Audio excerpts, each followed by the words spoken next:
बहुत काबिल लोग बैठे हुए हैं।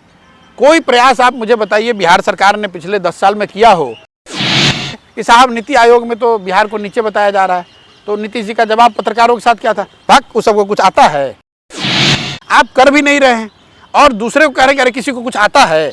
अरे आप ही अकेले इंजीनियर एक बिहार से हैं कि जो राजा दूसरे की सलाह नहीं लेता है उसका क्या होता है, तो उसका क्षय होना ही है। बहुत काबिल लोग बैठे हुए हैं। कोई प्रयास आप मुझे बताइए बिहार सरकार ने पिछले 10 साल में किया हो कि भाई उनको बुलाएं, उनसे सीखें कि भाई क्या किया जा सकता है। मुसीबत यहाँ ये है कि नीतीश जी ने अपने आप को विकास का एक गोल्ड स्टैंडर्ड मान लिया है कि जो मुझे आता है बस वही सब है, वही काफ़ी है, किसी दूसरे को कुछ नहीं आता है।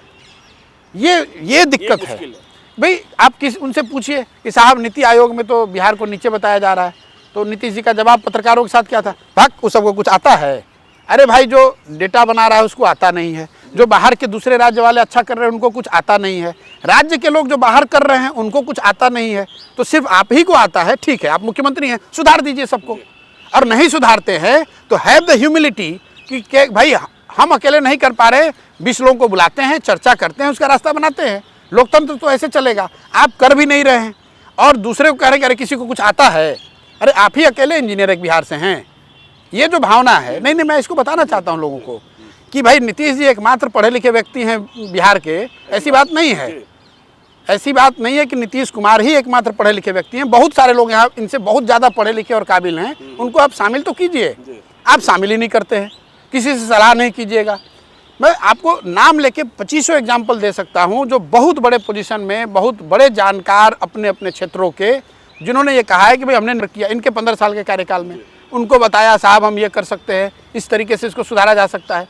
जब आप किसी से मदद ही नहीं ले रहे हैं, किसी की सुनना ही नहीं चाहते हैं। एक पुरानी कहावत है कि वो यक्ष प्रश्न में लिखा हुआ है कि जो राजा दूसरे की सलाह नहीं लेता है उसका क्या होता है, तो उसका क्षय होना ही है।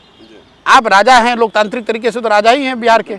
आप किसी से सलाह ले ही नहीं रहे कि भाई शिक्षा हमारी दोस्त है। आप जाके पूछिएगा तो आपको आता है, कुछ आता है, बिहार सब शिक्षा सुधार दिए, और लोग मरे जा रहे हैं नीचे। चलिए शिक्षा पर ही आते हैं। और मैं आपको बता रहा हूँ जी, साइंस कॉलेज में मैं पढ़ा हूँ। हम लोग के ज़माने में पहली बार हम लोग गांव से आए तो देखा भाई इस तरह का भी कोई इंस्टीट्यूशन होता है। वो सरकारी व्यवस्था थी, कोई प्राइवेट व्यवस्था नहीं थी। आप कह रहे हैं कि बाहर से लैंडलॉक है इसलिए इंडस्ट्रियलाइजेशन नहीं हो रहा है। साइंस कॉलेज, कैम्ब्रिज कहा जाता था साइंस कॉलेज तो यहाँ पर था पहले से। आज आप उसकी दशा जाकर देख लीजिए, आज उसकी दशा आप देख लीजिए। सिर्फ उस कॉलेज से, साइंस कॉलेज से, पटना कॉलेज से, बीएन कॉलेज से, जो यहाँ के एलएस कॉलेज से, इनसे निकले हुए अगर एलुमनाई अगर आप देखेंगे, कम से कम 50,000 लोग ऐसे आपको मिलेंगे जो समाज के अलग अलग क्षेत्रों में जिन्होंने बहुत बड़ा अचीवमेंट करके दिखाया है। आप एलुमनाई की बात कर रहे हैं प्रशांत जी, किसी को टैप नहीं करते हैं कि आप पटना में एक मिलर स्कूल है, एक जमाने में बहुत बड़ा स्कूल था, वहाँ मुख्यमंत्री पैरवी करते थे, सरकारी स्कूल था। और अनिल अग्रवाल वेदांता ग्रुप उसी स्कूल के प्रोडक्ट रहे हैं। उन्होंने लंदन में एक दिन स्कूल की तस्वीर देख ली, उन्हें बड़ा रोना आया। उन्होंने अपने एक सीईओ टाइप के अधिकारी को, करोड़ों के पैकेज वाले को बिहार भेजा कि मैं उस स्कूल की तकदीर और तस्वीर बदलना चाहता हूं, बदले में मुझे ना नाम चाहिए न कुछ चाहिए, लेकिन यह दिखे कि मेरा स्कूल है। वह पटना के सेक्रेटेरिएट में 4 महीने तक जूते घिसता रहा और उसे मंजूरी नहीं।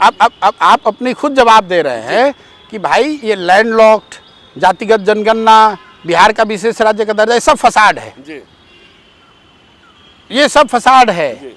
मैं कह रहा हूँ जो व्यवस्था थी पहले से, साइंस कॉलेज लोगों का, एक यहाँ के लोगों का सपना होता था कि 10वां में आप अगर आपको अच्छा नंबर आएगा, आप साइंस कॉलेज में पहुँच गए तो आपकी ज़िंदगी बन जाए। पटना कॉलेज पहुँच गए तो ज़िंदगी बदल जाए, ज़िंदगी बन गई।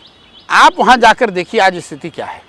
नई बात छोड़ दीजिए, आपने नया क्या बनाया छोड़ दीजिए, उस कॉलेज को, पूरे यूनिवर्सिटी को आपने ध्वस्त कर दिया। आपने क्या किया?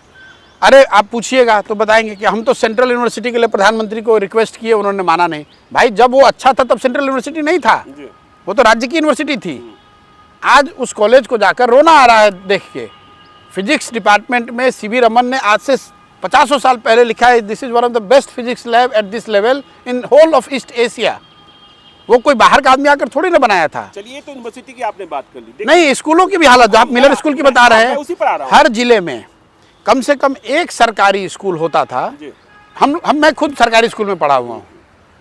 कोई एक स्कूल होता था जिसमें कि एडमिशन लेने के लिए लोगों को पैरवी लगाना पड़ता था। सरकारी स्कूल की मैं बात कर रहा हूँ। बिल्कुल, हम लोग पढ़े हैं बोरा चादर वाले स्कूल में। और आप वैसे स्कूलों की आज दशा जाकर देख लीजिए।